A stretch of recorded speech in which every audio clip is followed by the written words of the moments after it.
Hola amigos, el día de hoy les voy a hablar acerca de la estrategia de Dios. Y es que Dios tiene un plan el cual Él describe por toda la Biblia y el cual anunciaron todos sus profetas, pero que la gente no entiende y muchas veces hasta se burla del plan de Dios, creyendo que ese plan no es posible. Y este gran plan de Dios empieza 700 años antes de la venida de Jesucristo o antes de la venida del Mesías. ¿Y por qué este plan se hizo con tanto tiempo? Y es que el tiempo es algo importante dentro de este plan de Dios. Recuerden que para Dios un día son como 1000 años. Entonces no han pasado ni siquiera 3 días del plan de Dios. Para Dios, por supuesto. Y este plan lo vemos cuando son exiliadas las 10 tribus del norte. Entonces Dios toma parte de Israel, lo esparce por el mundo y hace que se mezclen con el mundo. ¿Y cuál es la idea de que Israel se mezcle con el mundo? La idea es que nadie sepa a ciencia cierta si pertenece o no pertenece a las 10 tribus del norte de Israel. Y es una estrategia bastante interesante porque nos damos cuenta el día de hoy que existe mucha gente que se burla de esta idea. Pero piénsenlo, han pasado 2700 años desde que estas tribus fueron esparcidas por el mundo. Han estado teniendo hijos, se han estado casando, se han estado mezclando y muy probablemente tu vecino sea un descendiente de las tribus, tú seas un descendiente de las tribus o en algún punto de tu vida tú conozcas a esa persona. ¿Y por qué es importante que exista esto? Porque Dios tiene una estrategia y es la estrategia de de que nosotros seamos pescadores de hombres. Jesús nos dijo que nosotros seríamos pescadores de hombres. Venid conmigo, Jesús dijo, y os haré pescadores de hombres.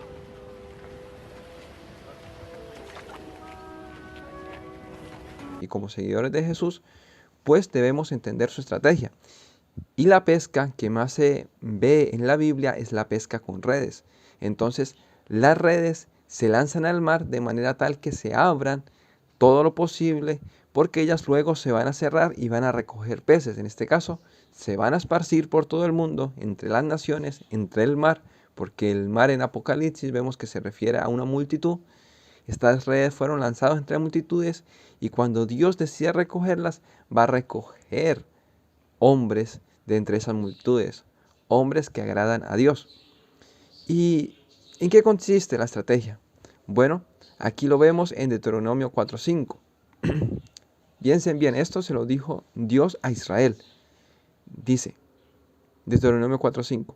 Mira, yo os he enseñado estatutos y decretos como Jehová mi Dios me mandó, para que hagáis así en medio de la tierra en la cual entráis para tomar posesión de ella. Guardadlos pues y ponedlos por obra, porque esta es vuestra sabiduría y vuestra inteligencia ante los ojos de los pueblos, los cuales oirán todos estos estatutos y dirán, ciertamente pueblo sabio y entendido, nación grande es esta. Porque ¿qué nación grande hay que tenga dioses tan cercanos a ellos como lo está Jehová nuestro Dios en todo cuanto le pedimos? ¿Y qué nación grande hay que tenga estatutos y juicios justos como es toda esta ley que yo pongo hoy delante de vosotros?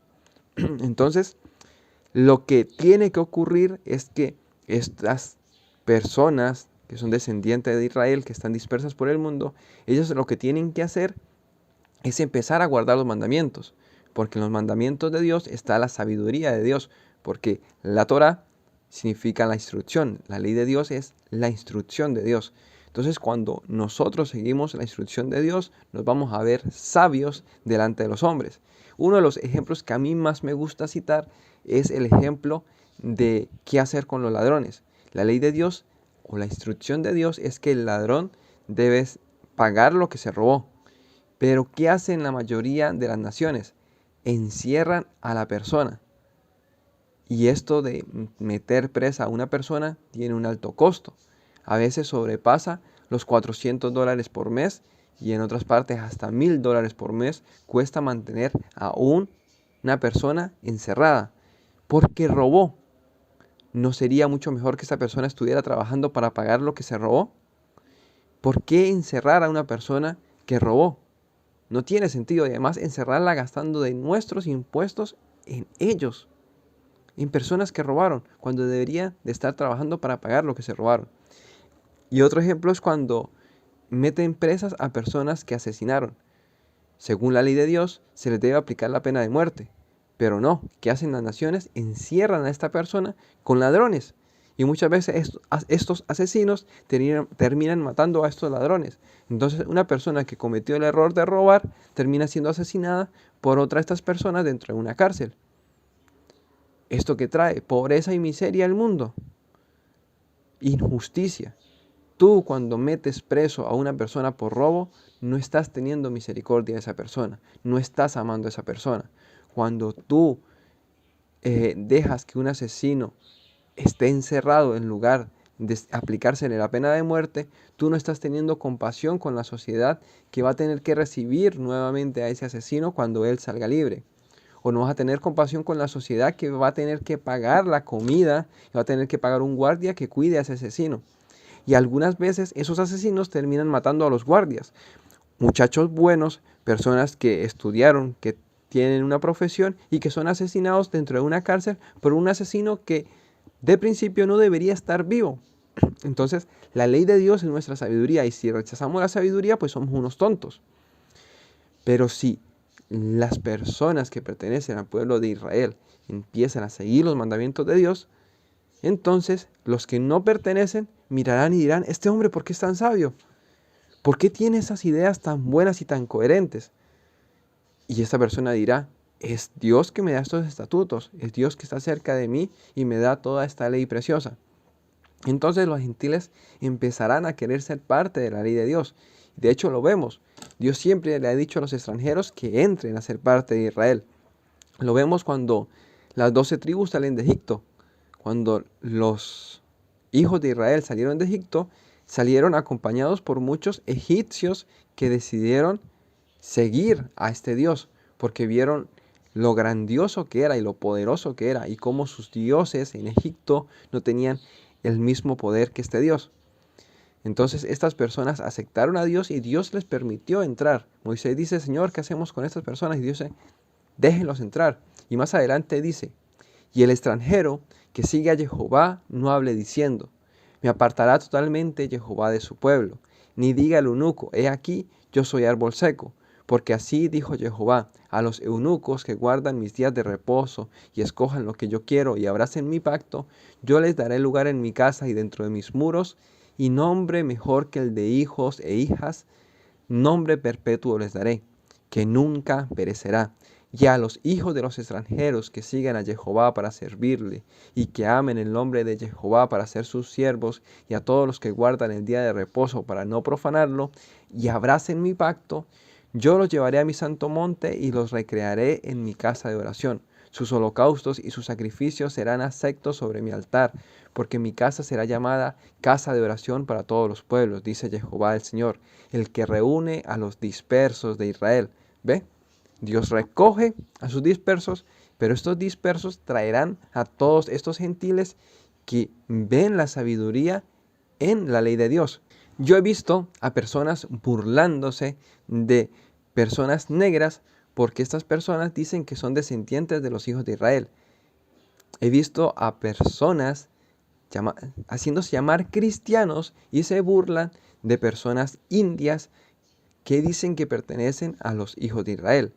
He visto a supuestos cristianos burlarse de personas asiáticas que dicen pertenecer a los hijos de Israel. Y esta es la estrategia de Dios, que Dios los esparció hace 2700 años y no sabemos cómo son, ni dónde están, ni cómo se llaman. Y no existe manera en que podamos decir que un africano no sea descendiente de los hijos de Israel, porque ya lo vimos en Etiopía. En Etiopía había personas que pertenecían a Israel y de hecho retornaron a Israel. Y de hecho existen muchos documentales acerca de este grupo de personas de Etiopía. Hay hasta películas donde aparece Chris Evans, el Capitán América, aparece en una película donde se habla de cómo estos africanos, a pesar de ser negros, pertenecían a Israel. Y se tomaron la molestia de ir y buscarlos y traerlos en aviones. Personas que nunca habían visto aviones. Y lo mismo está pasando en la India. Están consiguiendo a personas que pertenecen a los hijos de Israel a pesar de que su contextura es de un indio. Y también en Asia, a pesar de ser completamente asiáticos a la vista, ellos pertenecen a los hijos de Israel porque hace 2700 años se están mezclando entre las naciones. Es como los españoles vinieron aquí a Latinoamérica y se combinaron de tal manera que mucha gente tiene sangre de español, aunque no lo parezca, lo tiene. De hecho, en Venezuela se burlan mucho de aquellos que dicen que descienden de italianos porque tú los ves y no parecen, pero porque se han mezclado durante mucho tiempo. Entonces, esta mezcla lo que hace es que cuando Dios recoja a los dispersos, cuando Dios jale esta red a través del Evangelio, diciendo que ahora pueden regresar al pacto, como dice en Jeremías 31:31, que dice, vienen días en que renovaré mi pacto con la casa de Israel y con la casa de Judá, pues la casa de Israel que está dispersa, dice, Dios renovó el pacto a través de Jesús y empiezan a guardar sus mandamientos y los gentiles miran a estas personas que son bendecidas por guardar los mandamientos de Dios y dicen, ¿quién es ese Dios que te da tanta sabiduría? Y deciden seguir al Dios de Israel, al Dios de la Biblia. Entonces, te reto a un debate si no estás de acuerdo con lo que yo te acabo de decir, para ver si de verdad Dios está buscando a los descendientes de las 12 tribus y traerá a los gentiles y debemos seguir los mandamientos de Dios para que esto ocurra, o si la ley de Dios fue abolida y es mala. Y bueno, este fue el video de esta semana. Si te gustó, dale un me gusta, compártelo con tu pastor, compártelo con tu líder espiritual para que acepte debatir conmigo acerca de si la ley de Dios fue o no fue abolida. Hasta el momento, solamente una persona ha aceptado y estoy esperando a que tenga tiempo para que pueda hacer el debate. Y bueno, pues muy pronto estará el debate en mi canal y esperemos que también católicos, mormones, cualquier persona que quiera debatir acerca de esto, pues que se comunique conmigo y hagamos este debate que servirá para ayudar a crecer el conocimiento de la palabra de Dios. Bueno, te dejo con la bendición arónica que dice, que Jehová te bendiga y te guarde, que Jehová haga resplandecer su rostro sobre ti y tenga de ti misericordia, que Jehová alce sobre ti su rostro y ponga en ti paz.